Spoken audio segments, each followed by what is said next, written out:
Hey everyone. तो आज हमारा जो चैप्टर है वो है बायोलॉजिकल क्लासिफिकेशन। अब इसकी तरफ बढ़ते हैं। ये हाईएस्ट वेटेज चैप्टर है नीट में, जो कि लास्ट ईयर्स के कुछ क्वेश्चन पेपर्स के आधार पर वो किया गया है।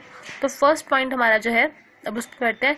अरिस्टोटल बेसिकली एक साइंटिस्ट था जिसने पहली बार जो अटेम्प्ट किया था क्लासिफिकेशन का, क्लासिफाइड किया था जब ऑर्गेनिजम्स को, तो अरिस्टोटल ने किया था। और उसमें किया था प्लांट्स और एनिमल्स में। उन्होंने सिंपल जो morphological characters, morphology means outer appearance, उसके आधार पर उन्होंने प्लांट्स और एनिमल्स को दो भागों में किया। प्लांट्स को किया हर्ब्स, शर्ब्स और ट्रीज में, हर्ब्स, शर्ब्स एंड ट्रीज में। एनिमल्स को किया जो कि रेड ब्लडेड है और दूसरे जो कि नॉट रेड ब्लडेड है, जो कि जिनमें रेड ब्लड नहीं होता। ठीक है, अरिस्टोटल ने इन दोनों के आधार पर किया। दूसरा लिनेयस। आपको सिर्फ इसमें अरिस्टोटल का काम ध्यान रखना है। अरिस्टोटल ने क्या काम किया था, लिनेयस ने क्या काम किया था और आर.एच. विटेकर ने क्या काम किया था। तो बेसिकली लास्ट ईयर्स के क्वेश्चन पेपर्स में जो पूछा गया वो यही पूछा गया कि 2 किंगडम किसने क्लासिफाइड किया था या 5 किंगडम किसने क्लासिफाइड किया था और क्या कैरेक्टर्स थे, सिर्फ ये पूछा गया। तो आगे इतना इम्पोर्टेंट नहीं है, बट थोड़ा सा इसको समझना हर चीज को है। ओके, तो लिनेयस के बारे में पढ़ते हैं। जो लिनेयस है उसने 2 किंगडम सिस्टम ऑफ क्लासिफिकेशन हमें दिया था, जो कि है kingdom Plantae and kingdom animalia. Okay, basically कुछ टाइम तक तो ये जो लिनेयस किंगडम था ये चला, लेकिन कुछ टाइम के बाद ये जो किंगडम है वो रद्द हो गया। क्यों हो गया कि जो फर्स्ट इसके जो मैंने लिखे हुए पॉइंट्स की fall of the 2 kingdom system, और इसका रद्द होने का कारण क्या था। पहला कि ये डिस्टिंग्विश नहीं करता यूकैरियोट्स और प्रोकैरियोट्स में। जो पहला कारण था वो ये था कि यूकैरियोट्स में और प्रोकैरियोट्स में डिफरेंस नहीं बता पाया। यूनिसेलुलर और मल्टीसेलुलर ऑर्गेनिजम्स में क्या डिफरेंस होता है वो नहीं बता पाया। Photosynthetic and non photosynthetic organisms में क्या डिफरेंस है वो नहीं बता पाया। ठीक है, और बेसिकली जब भी टाइम के साथ साथ जितनी हमारी स्टडी एडवांस होती है या फिर नॉलेज गेन होती रहती है, उसके आधार पर हमें नई नई चीजें पता चलती हैं, जिसकी वजह से यही कारण था कि जो लिनेयस सिस्टम है हमारा वो रद्द हो गया था, कैंसिल हो गया था। उसके बाद आया हमारा R H. Whittaker system, that is 5 kingdom classification. R H. Whittaker ने 1969 में भी एनसीईआरटी में लिखा हुआ है। तो आर.एच. विटेकर ने 5 किंगडम क्लासिफिकेशन, ये 5 किंगडम क्लासिफिकेशन बेसिकली वो किया था, जो था kingdom Monera, protista, fungi, Plantae and animalia. ये हमारे 5 किंगडम्स है जिसको हम थॉरली पढ़ेंगे अभी इस चैप्टर में। तो मेन क्राइटेरिया जिसके आधार पर आर.एच. विटेकर ने ये सिस्टम तैयार किया था वो था cell structure, thallus organisation, mode of nutrition and phylogenetic relationships. Phylogenetic relationships हमारे वो रिलेशनशिप्स होते हैं जो कि कोई भी ऑर्गेनिज्म अपने एनवायरनमेंट के साथ रिस्पॉन्ड करता है, अपनी सराउंडिंग्स के साथ रिस्पॉन्ड करता है, उसे हम कहते हैं फाइलोजेनेटिक रिलेशनशिप्स। ओके, ये 3 हमारे साइंटिस्ट के हो गए काम। एक है, पहला है अरिस्टोटल, दूसरा है लिनेयस, तीसरा है आर.एच. विटेकर। ओके, इन चीज ये 3 के नाम आपने ध्यान रखने और काम ध्यान रखने की उसने कौन सा सिस्टम दिया था। ओके, अब आगे बढ़ते हैं। ओके, एक चीज जो कि मोस्ट इम्पॉर्टेंट है, ये जो 4th पॉइंट है हमारा इसी पे है कि all the prokaryotic organisms were grouped together under kingdom Monera. ठीक है, जितने भी प्रोकैरियोटिक ऑर्गेनिजम्स होंगे वो किस में आएंगे, किंगडम मोनेरा में। और जो यूनिसेलुलर यूकैरियोटिक ऑर्गेनिजम्स हैं वो किंगडम प्रोटिस्टा में आएंगे। मल्टीसेलुलर यूकैरियोटिक ऑर्गेनिजम्स की बात नहीं हो रही है यूनिसेलुलर यूकैरियोटिक ऑर्गेनिजम्स हमारी किस में आएंगे, किंगडम प्रोटिस्टा में। All prokaryotic organisms kingdom Monera में, unicellular eukaryotic organisms kingdom protista में। ओके, अब हम लोग बढ़ते हैं हमारे फर्स्ट किंगडम की तरफ, दैट इज किंगडम मोनेरा, जो कि बहुत इंटरेस्टिंग और बहुत इजी है। इसमें है कि इसमें ज्यादा कुछ समझना नहीं पड़ता, दैट इज वेरी इजी है। ओके, तो पहला पढ़ते हैं कि सेल टाइप। किंगडम मोनेरा का जो सेल टाइप होता है वो प्रोकैरियोटिक होता है। अभी हम लोगों ने पढ़ा कि जितने प्रोकैरियोटिक ऑर्गेनिजम्स होंगे किंगडम मोनेरा में होंगे। सेल टाइप कैसा होगा, प्रोकैरियोटिक। सेल वॉल जो होती है वो होती है नॉन सेल्यूलोसिक जो कि बनी हुई होती है carbohydrate, that is polysaccharides plus amino acids के से मिलकर बनी होती है, वो हमारी नॉन सेल्यूलोसिक वॉल होती है, सेल वॉल किंगडम मोनेरा की। ठीक है, न्यूक्लियर मेम्ब्रेन एब्सेंट होती है बेसिकली। बॉडी ऑर्गेनाइजेशन सेलुलर होता है। मोड ऑफ न्यूट्रिशन 2 तरह का हो सकता है, ऑटोट्रॉफिक एंड हेटेरोट्रॉफिक। ऑटोट्रॉफिक में 2 तरह का हो सकता है, कीमोसिंथेटिक और photosynthetic. Chemosynthetic basically chemically based, photosynthetic that means की सनलाइट की हेल्प से। ओके, हेटेरोट्रॉफिक सेप्रोफाइटिक और पैरासाइटिक। ओके, ये समझ में आया। सेप्रोफाइटिक टर्म आप जानते हैं, पैरासाइटिक टर्म आप जानते हैं, ठीक है, और नहीं जानते तो कमेंट में, फर्स्ट कमेंट में लिखा हुआ है। आगे ए पार्ट जो है, bacteria are the sole members, यहाँ से शुरू होता है। बेसिकली किंगडम मोनेरा में जितने भी बैक्टीरिया हैं वो ही किंगडम मोनेरा में आते हैं। दैट मीन्स कि बैक्टीरिया एक अकेला जो ऑर्गेनिजम्स है जो इसमें किंगडम मोनेरा के टर्म में आता है। दैट मीन्स कि bacteria are the sole members. Kingdom Monera में जितने तरह के बैक्टीरिया है वो हमने किस में डाल दिए, किंगडम मोनेरा में। दूसरा कि मोस्ट अबंडेंट ऑर्गेनिजम्स है किंगडम मोनेरा के, सबसे ज्यादा पाए जाने वाले। Third is live in stream habitat such as hot springs, deserts, snow etcetera, मतलब बहुत ही एक्सट्रीम हैबिटेट्स में सर्वाइव कर जाते हैं जहाँ पे और ऑर्गेनिज्म सर्वाइव नहीं कर सकते, जैसे कि हॉट स्प्रिंग्स हो गए, डेजर्ट्स हो गए, स्नो हो गई, ये सब हमारे, ठीक है। और the next is on their shape, इनके बैक्टीरियाज की शेप के बिहाफ पे बैक्टीरियाज को 4 टाइप्स में डिवाइड किया गया है। Rod shape bacillus, Cocos spherical, spherical Cocos, rod shape bacillus, rod shape की तरह के होते हैं वो उनको बैसिलस कहा जाता है, स्फेरिकल होते हैं उनको कोकोस कहा जाता है, कॉमा शेप होते हैं उनको विब्रियम कहा जाता है, स्पाइरल शेप होते हैं उनको स्पाइरिलियम कहा जाता है। ओके, अब basically the fifth point is bacteria as a group show most extensive metabolic diversity. एक बैक्टीरिया अगर किसी भी रिएक्शन को प्रोसीड नहीं कर सकता है ना, तो बैक्टीरिया जब एक ग्रुप, बहुत सारे बैक्टीरिया एक ग्रुप बना लेते हैं तो most extensive metabolic diversity show करते हैं। मेटाबॉलिक बेसिकली मेटाबॉलिज्म से है, ठीक है। किसी भी अगर वो सेप्रोफाइटिक की तरह काम कर रहे हैं, डिकम्पोजर्स की तरह काम कर रहे हैं, तो वो अपना जो मेटाबॉलिक रेट है उसको बढ़ा देते हैं, ठीक है, प्रोडक्शन रेट है जो वो बढ़ा देते हैं। ये जो फिफ्थ पॉइंट है ये इसके आधार पर बताया गया है, ठीक है। तो अब आगे बढ़ते हैं। ओके, द मोस्ट इम्पॉर्टेंट कि अब जो किंगडम मोनेरा है वो 2 पार्ट्स में डिवाइड किया गया है। पहला है आर्के बैक्टीरिया, दूसरा है यू बैक्टीरिया। आर्के बैक्टीरिया बेसिकली हमारे स्पेशल बैक्टीरियाज होते हैं, इनका जो सेल वॉल स्ट्रक्चर है वो इस तरह का बना होता है जिसकी वजह से ये एक्सट्रीम, बहुत ही हार्श हैबिटेट्स में सर्वाइव कर जाते हैं, क्योंकि इनका जो सेल वॉल स्ट्रक्चर है उस तरह से डिजाइंड अप है, ठीक है। फॉर एग्जाम्पल सॉल्टी एरियाज में जो बैक्टीरियाज होते हैं उनको बोलते हैं हेलोफाइल्स। हॉट स्प्रिंग्स में जो क्या कहते हैं आर्के बैक्टीरियाज होते हैं वो हमारे थर्मोएसिडोफाइल्स। मार्शी एरियाज में मिथानोजेंस। बेसिकली मार्शी एरियाज बोला जाता है दलदल वाले इलाकों को, ठीक है। तो मार्शी एरियाज को क्या, मार्शी एरियाज में कौन से वो पाए जाते हैं बैक्टीरियाज, मिथानोजेंस, ठीक है। ये चीज आपको ध्यान रखनी है, ये एग्जाम्पल्स इंपॉर्टेंट है जिसके बेस पे नीट में पेपर तैयार किया जाता है। बेसिकली जितने भी हम लोगों ने लास्ट ईयर की जो कर रहे हैं उनके क्वेश्चन आंसर्स उनको पता होगा। सो ये आगे बैक्टीरिया समझ में आया। अब अबाउट मिथानोजेंस की अगर हम लोग बात करें, मिथानोजेंस हमारे वो वाले बैक्टीरिया हैं जो कि बेसिकली र्यूमिनेंट एनिमल्स, जो घास चरने वाले जो एनिमल्स होते हैं उनको र्यूमिनेंट एनिमल्स कहते हैं, उनके गट में पाए जाते हैं, जैसे कि काउज और बफेलोस हो गया, ठीक है। और बेसिकली मिथानोजेंस का क्या काम है कि जो responsible for production of methane biogas from the Dang of these animals, in animals की जो डंग में से जो मिथेन या बायोगैस उत्पन्न होती है उसके प्रोडक्शन के लिए रिस्पॉन्सिबल है, ठीक है। आर्के बैक्टीरिया हमारे स्पेसिफिकली डिजाइंड ऑर्गेनिजम्स बैक्टीरिया हो गए जो कि हमारा क्या काम, एक तो जो मिथेन अगर आया कि मिथेन कौन सा जो क्या नाम है बैक्टीरिया प्रोड्यूस करता है, archaebacteria, cyanobacteria, blue green algae, अगर ये 4 आते हैं बट ये अगर आ गए तो इनमें से आपको क्या करना है, आर्के बैक्टीरिया में भी अगर आपको बताया गया होगा तो क्या बताना है, मिथानोजेंस। ओके, ये चीज समझ में आई। अब आगे बढ़ते हैं। Okay, this is our you bacteria.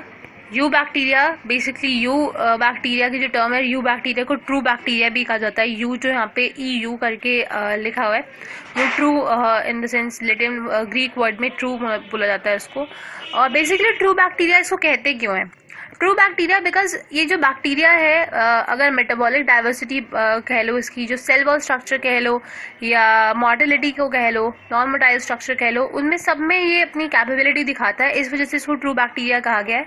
तो पहला है कि कैरेक्टराइजेशन की किस तरह से हम यू बैक्टीरिया की पहचान कैसे करेंगे कि कैसे ये यू बैक्टीरिया है। बेसिकली इनकी जो सेल वॉल होती है वो बहुत रिजिड होती है, ठीक है। और अगर क्या नाम है मोटाइल होंगे, मूविंग बैक्टीरियाज होंगे तो उनमें फ्लैजेलम होगा एक, ठीक है। The second is the cyanobacteria also called blue green algae. Cyanobacteria इसका एक एग्जाम्पल है कि साइनोबैक्टीरिया को ब्लू ग्रीन एल्गी भी कहा जाता है। ब्लू ग्रीन एल्गी में क्लोरोफिल ए प्रेजेंट होती है जैसे कि बाकी ऑर्गेनिजम्स में प्रेजेंट होती है, और इसी कारण से इसको फोटोसिंथेटिक ऑटोट्रॉफी कहा जाता है। मतलब कि साइनोबैक्टीरिया या फिर ब्लू ग्रीन एल्गी अगर आ जाए लिखा हुआ तो आपको क्या लिखना है, फोटोसिंथेटिक ऑटोट्रॉफ। फोटोसिंथेटिक ऑटोट्रॉफ हमारा है साइनोबैक्टीरिया, ठीक है। अब कैरेक्टरिस्टिक्स अगर साइनोबैक्टीरिया की बताई जाए तो साइनोबैक्टीरिया पहला यूनिसेलुलर होता है, एक सेल से, ठीक है। दूसरा कॉलोनिकल होते हैं, कॉलोनी में रहते जाते। थर्ड इज फिलामेंटस, फिलामेंट एक धागे की तरह होते हैं बेसिकली, ठीक है। कहाँ सर्वाइव करते हैं, फ्रेश वाटर में होते हैं, मराइन वाटर में मिल जाएंगे, टेरेस्ट्रियल एल्गी है बेसिकली ये, ठीक है, जो हमारी साइनोबैक्टीरिया है। और जो ये कॉलोनीज है generally surrounded by gelatinous sheet, जो कॉलोनीज होती हैं इनकी साइनोबैक्टीरिया की वो बेसिकली जिलेटिनस शीट से सराउंडेड होती हैं, जिसे म्यूसिलेजिनस शीट भी कहा जाता है। Mucilaginous sheet, MUCILAGENOUS, mucilaginous sheet, okay. The next is often forms blooms in polluted water bodies. Blooms basically आपको पता है जो ग्रीन कलर का काई टाइप सा नहीं आ जाता, मतलब फिल्म वगैरह में देखा होगा तो that is called blooms. Often forms blooms in polluted water bodies. Okay, जो polluted water bodies होती हैं उनमें blooms काई टाइप जो होती है वो फॉर्म करते हैं, जो ये साइनोबैक्टीरिया है हमारे, ठीक है। और some of these organisms can fix atmospheric nitrogen in specialized cells called heterocysts. और इनके कुछ ऑर्गेनिजम्स हैं, साइनोबैक्टीरिया के ही कुछ ऑर्गेनिजम्स हैं जो कि इनमें एक स्पेशलिटी होती है कि अपने जो एटमॉस्फेरिक नाइट्रोजन जो होता है उसको फिक्स कर लेते हैं अपने सेल्स में, जो कि उन सेल्स को हेटेरोसिस्ट कहते हैं, ठीक है। Basically fix atmospheric nitrogen, nitrogen fixation होता क्या है, वही हम लोग जो पहले पढ़ चुके हैं कि नाइट्रोजन को अमोनिया में कन्वर्ट करना नाइट्रोजन फिक्सेशन कहलाता है, ठीक है। और जो जिन सेल्स में क्या नाम है ये फिक्स होते हैं उन्हें हेटेरोसिस्ट कहते हैं, और इसका एग्जाम्पल है नॉस्टोक एंड एनाबेना। नॉस्टोक एंड एनाबेना हमारा क्या है, साइनोबैक्टीरिया, दोनों ही हमारे साइनोबैक्टीरिया हैं जिनमें ये कैपेबिलिटी होती है कि वो नाइट्रोजन फिक्स कर सकते हैं, ठीक है। अब हम लोग बात करते हैं कीमोसिंथेटिक ऑटोट्रॉफ्स की। कीमोसिंथेटिक ऑटोट्रॉफ्स बेसिकली हमारे वो ऑटोट्रॉफ्स मतलब बैक्टीरिया, सॉरी हाँ, यू बैक्टीरिया हमारे वो वाले बैक्टीरिया हैं इनमें कीमोसिंथेटिक ऑटोट्रॉफ में, जो कि ऑक्सीडाइज करते हैं वेरियस आयनोगेनिक सबस्ट्रेट्स। अगर किसी आयनोगेनिक सबस्ट्रेट के ऊपर अगर वो रिएक्ट करेंगे या फिर रिएक्ट करेंगे तो फिर वो क्या करते हैं कि पर्टिकुलर आयनोगेनिक सबस्ट्रेट्स को जैसे नाइट्राइट्स और अमोनिया में कन्वर्ट कर देंगे, और जो इनसे एनर्जी रिलीज होती है वो ये लेते हैं एटीपी बनाने में, ठीक है। आयनोगेनिक सबस्ट्रेट्स को इन 3 भागों में डिवाइड कर दिया, फिर इनमें से जो एनर्जी मिलेगी उनको वो एटीपी बनाने में काम आएगी, ठीक है। और दूसरा जो कीमोसिंथेटिक ऑटोट्रॉफ्स का जो काम है वो ये है कि वो बहुत ही play a great role in recycling nutrients like nitrogen, sulphur, iron and phosphorus. मतलब कि जो हमारे कीमोसिंथेटिक ऑटोट्रॉफ्स हैं वो हमारे रिसाइकिल करते हैं इन न्यूट्रिएंट्स को, जो हमें दिए हुए हैं नाइट्रोजन, सल्फर, आयरन और फास्फोरस को, मतलब जब हमें चाहिए होता है तो उसको रिसाइकिल करके एनवायरनमेंट में देते हैं न्यूट्रिएंट्स को, ठीक है। तो आगे बढ़ते हैं। ओके, पहले हम लोगों ने यू बैक्टीरिया में पढ़ा photosynthetic part, autotrophic part, photosynthetic और कीमोसिंथेटिक। अब हेटेरोट्रॉफिक बैक्टीरिया जो है यू बैक्टीरिया में हम लोग उसके बारे में पढ़ेंगे। हेटेरोट्रॉफिक बैक्टीरिया जो होते हैं बेसिकली मोस्ट अबंडेंट होते हैं नेचर में, जैसे कि अगर हम लोग देखें एक एग्जांपल इसका बताती हूँ। अगर कहीं भूल जाओ कि हेटेरोट्रॉफिक बैक्टीरिया ज़्यादा अबंडेंट है कि ऑटोट्रॉफिक बैक्टीरिया ज़्यादा अबंडेंट में है, तो इसका यही है कि जैसे प्लांट्स जो ऑटोट्रॉफ्स हैं हमारे वो बहुत कम है उसमें, और हेटेरोट्रॉफिक जैसे कि हम लोग हो गए, मैमल्स हो गए, एनिमल्स हो गए, ये सब किस में आ गए, ये आ गए हेटेरोट्रॉफिक में, और इनकी क्वांटिटी बहुत ज़्यादा है, ठीक है। तो सेम एज हेटेरोट्रॉफिक बैक्टीरिया जो है मोस्ट अबंडेंट है नेचर में। जो मेजॉरिटी है हेटेरोट्रॉफिक बैक्टीरिया की बेसिकली मोस्ट इंपॉर्टेंट डिकम्पोजर्स हैं, ठीक है, डिकम्पोज करते हैं सब्सटेंसेस को। Significant impact on the human affairs, human affairs में भी काफ़ी हेल्प कर देते हैं। कैसे, जैसे helpful in making curd from milk, milk से कर्ड बनाने में lactobacillus bacteria. Production of antibiotics, antibiotics की प्रोडक्शन में काम आते हैं। नाइट्रोजन फिक्स करनी होती है जब लेग्यूम रूट्स में, उसके लिए काम आते हैं।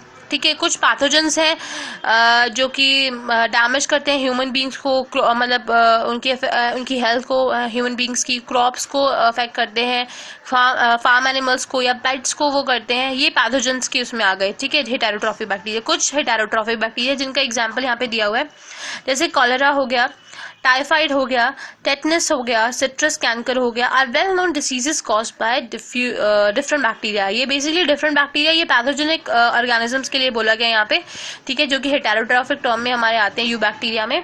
Cholera, typhoid, tetanus, citrus canker are well known diseases caused by different bacteria of eubacteria term in heterotrophic. Okay, ये समझ में आया।